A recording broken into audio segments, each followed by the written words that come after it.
Don't mind the neck beard, okay? Like, I've been lazy. But thank you everybody for your support the past year, man. Like I never thought I'd be sitting next to 1,000 subscribers on this YouTube channel. This channel is really just supposed to document like a passion project, or my passion projects, right? Never did I think that people would actually care enough to subscribe and keep watching. That's the thing. But it's one thing to get subscribers, it's another thing to have them come back and know that you've got like, people behind you and your work. And that's awesome, man. I can't like stress that, how awesome that is, because not everybody has that. People with channels much larger than mine don't even have that, and that's so cool. I am very grateful for all of you. And I mean that absolutely. And hopefully I'll be at Flight Sim Expo. Who knows? Life is very strange right now, financially and just kind of in general, man. Like I can't stress that enough either. Like, my goodness, if it's not one thing, it's something else, and I hate it.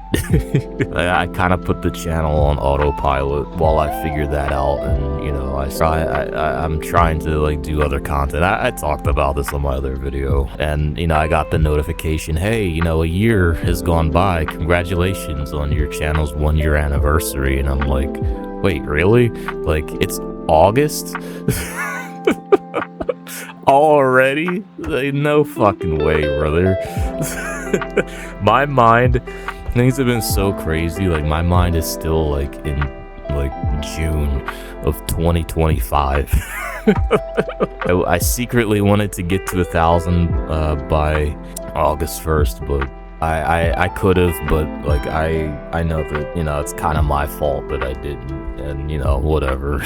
Like, real life is more important than YouTube. So that's kind of like the long and short of it. But yes, thank you guys for a year. It's been a blast, man. So there I am, right, sitting at work, and I'm wondering, well, what can I do? A year, the anniversary of the making of this channel, and its success that it's had. And I figured, well, I wanted to do something with Flight Simulator 2004. This sim is the most popular sim. Let's do something with that. Then I got the idea. It's like, well, let's go over like the legacy planes, or at least some of them. We'll go ahead and we'll try them out and see how I like them in the big 26, even though I didn't really like them very much back in the day. I thought they were terrible.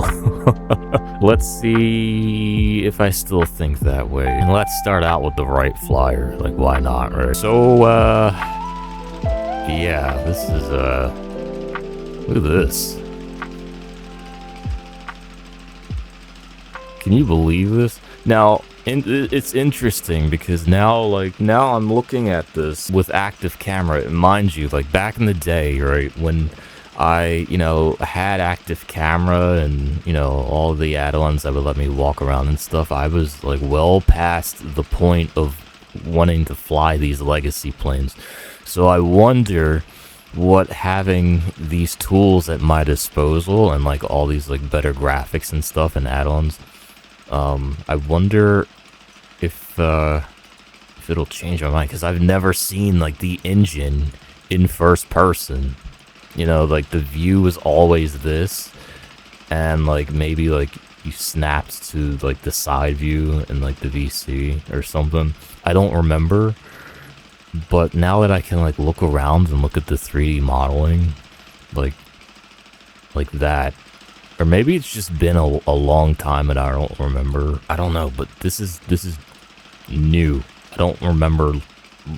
I don't remember this engine at all. Like, I guess this. Interesting. Okay. Huh. Yeah. There's what's his name? Mr. Wright. How do we take off? There's no wheels. And they launched it off of a platform or something back in the day, like, the real guys. Yeah, how is this gonna work? And this is the 2D panel. This is what I remember. Okay. And my keyboard doesn't have like the number pad, so I can't snap look, and I didn't set it up to do that. We just have a forward view for for the 2D panel, but I don't really use 2D panels too much in this game, so we'll snap back to the 3D view. Let's put the flaps down.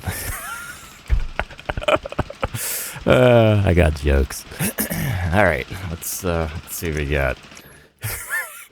I am causing a line to form, so we should probably get off the runway now. We're just kind of sliding. Do I not have rudder? Whoa, buddy. Go back in. Oh, buddy. Let's see if we can... Okay, alright, it didn't like that very much. Does it have... It obviously doesn't have any trim. That was a stupid question. How high can we get with it? Nope, nope, nope. Okay, not very high. Let's just let it climb. No, that's a bad idea. That's a bad idea. That's a bad idea. Come on, baby, give me some more power. We really don't... The Cessna's like, you're going way too slow for me, man. Look at that angle of attack, just to stay 3 feet up off the ground. Can we climb any more? No, we're gonna crash. Oh no, oh no, oh no, oh no. Okay. Hey up. Oh. That's a sailboat. Okay, alright, let's see. Let me turn it around. Turn it back to Megs here. Nope, nope, nope, nope. That's the water. Nope. Okay, it didn't like that. Alright, so maybe we won't get back to Megs. Maybe we can just make it back to land and not drown. This little thing does not want to climb. That's too much. No, no, no, no, no, no. Up, up. Oh, so that was the Wright flyer. Let's see what else we got here. Developed as a World War I bomber, the open cockpit wood and fabric Vickers FB-27A Vimy was the finest long-range aircraft of its day. In 1919 and 1920, the Vimy claimed 3 incredible flying records, flying between the Newfoundland and Ireland to complete the first transatlantic crossing by air. It probably stopped, because like there's no way this thing went from England to Australia in one shot. Flying from England to Australia, and yeah, like there's no way it did that in one shot.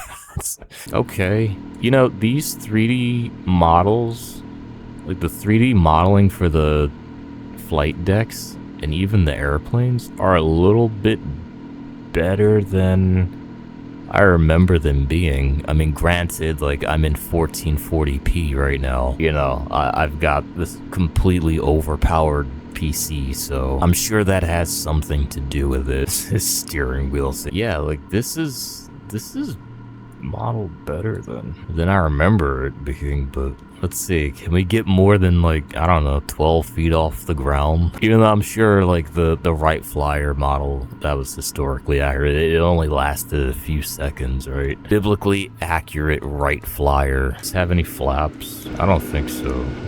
Probably not. I think flaps came much later. I think I saw somewhere that it was after World War I with the invention of, like, the aircraft carrier and stuff like that. That's when, you know, flaps became a thing, but don't quote me on that. Still no trim either. These things, man, you had to fly these things, like, actually. We're doing a lot more than what we were doing with the Wright flyer, that's for sure. That doesn't look too bad. It doesn't fly very great, but we're getting the speed in miles per hour down there. I don't think we should be going to, like, midway, because it would take forever. So the landing speed on this thing is... Let's not hit the sailboat either. Excuse me, Mr. Cessna. I feel like we're making enemies with this AI traffic. Pick a spot on the runway. And...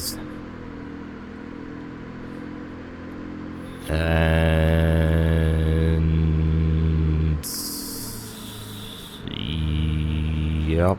Ooh, okay. Oh... Hey. Oof. What the fuck? Wait a minute. Let's see. Down we go, and boink. I forgot it was a tail dragger. Okay, this has actually been a pleasant surprise here. Like, I did not think that, the modeling would be as good as it is, but it's definitely better than, I remember it being. That's the glider. Ryanair Spirit of St. Louis. I just watched a documentary on this yesterday, so flying nonstop. Okay, yeah, there's the specification right there. Between New York and Paris in May 1927, Charles Lindbergh and the Ryan NYP, Spirit of St. Louis made history when Lindbergh sought an aircraft for his transatlantic bid. Ryan Aircraft promised to build him an airplane in 60 days. Ryan delivered, building the NYP, New York to Paris, based on its M2 mailplane design, but with modifications that included a longer wingspan and more fuel tanks to give enough range for Lindbergh's flight. Yeah, and in the documentary, like, it's crazy. It said that the night before he flew, like, his roommate kept him awake. He couldn't sleep, so he didn't get any sleep. He did this with no sleep the night before too. He stayed up like 25 hours or something. 25, like 36 hours, some ungodly amount of like time it took for him to cross the Atlantic. He did it without any sleep. That's crazy. Yep, there's the 2D cockpit, right? And the 3D modeling. Let's take a look at this. Like, this is one of like the rare cases where like you look back on something and you remember it a certain way, and you don't remember it very fondly for one reason or another. Like, it didn't really leave a great impression on you.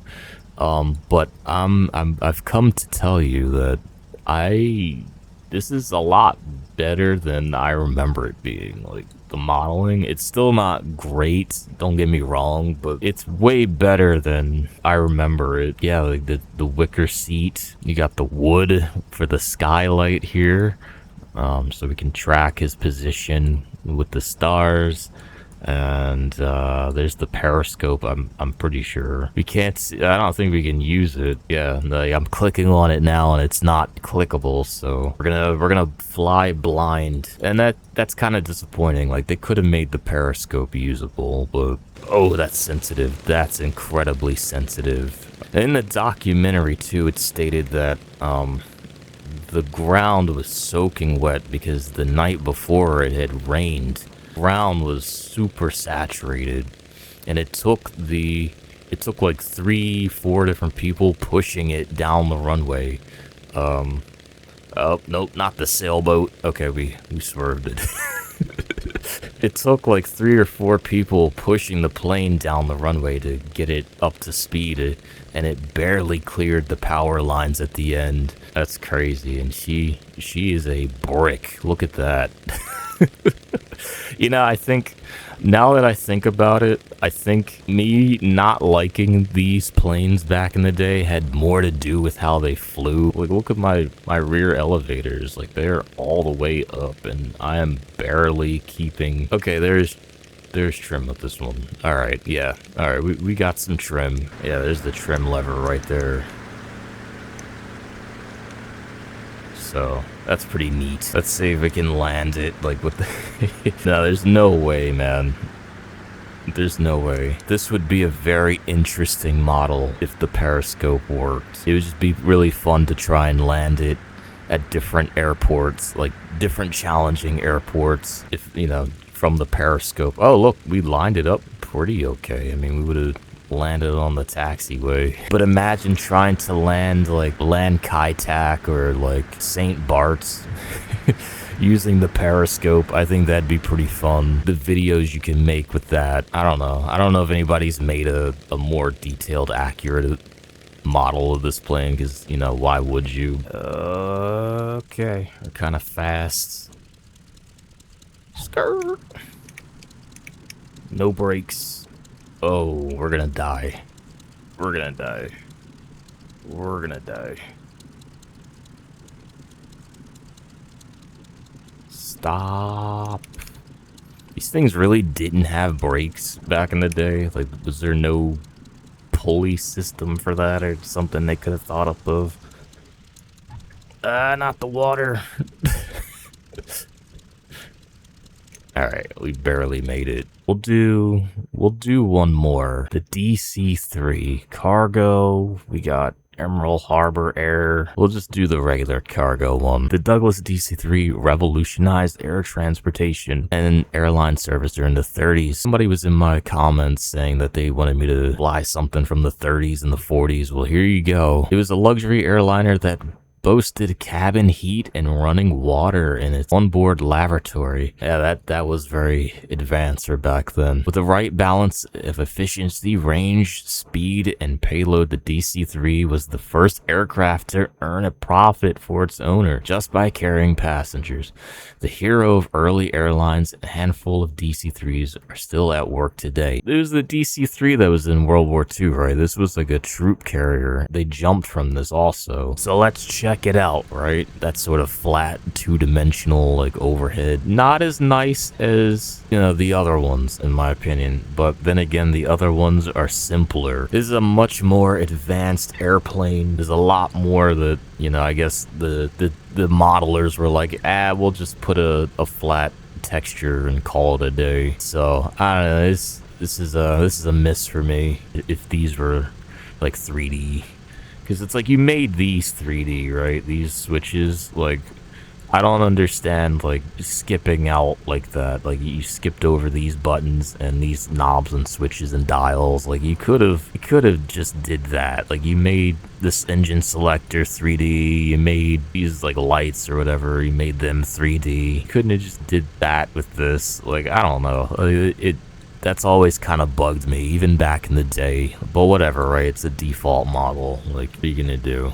It is what it is. Look at the exterior, though. The exterior looks pretty good. It's even got I wouldn't call that a virtual cabin. You probably can't walk through it. Yeah, no, you can't walk through it. There's no cabin. You get a wing. Sorta. It's, like, chopped in half. So, I guess, like, if you really wanted to, you could do a video with some wing views, sort of. DC-3 definitely has flaps. Where the lever is, I don't know. Trying to find the indicator. Oh, there it is. This one right here. We'll do flaps 2 for takeoff. And we are off the runway. Yeah, it's beautiful. Okay, so we'll take off from the grass. That's fine. We're fine. We're fine. We're fine. Do we get a gear lever animation? Not really, I don't think, but that's okay. This is the first plane that I'm flying that I feel like is, like, actually capable. And I remember saying to myself, like, back in the day, that exact same thing too. Like, this plane can actually maybe fly somewhere, maybe. Can we get over these buildings? Maybe. Oh man. Okay. Yeah, we're good. We're good. Albeit barely, but we did it. I have no idea what, like, landing speeds are, or flap speeds. Full flaps.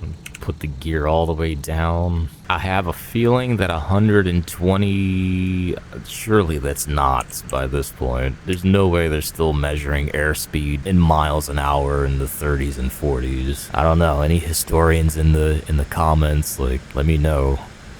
But surely that's not miles an hour anymore. Let's see. We're on the lights. As it says, we are low now.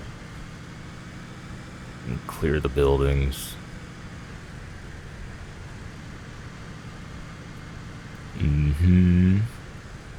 Yeah, okay, that's why. It's the ones, that's what I thought too. It's the ones that are, like, back to back from each other and stuff like that. Oof. I can't tell if I'm, like, on the... No, don't go forward. Don't do that. There you go. Those are the kind of pappy lights that they're, like, 2 and 2. I don't like those for that reason, because they, like, get blurry. So yeah, I was on the slope, not above it, back there before. Oh well, whatever. Let's peek this landing. You know, it wasn't as bad as I thought it was. We didn't even bounce. We almost nose planted. I wonder what the gas prices were in 1940. Surely a lot better than we have now, even for an airplane, you would think, right? Guys, I want to thank you all for your support over the year. I'm excited to see what the next year is going to bring. For default 2004 model, that's not too bad.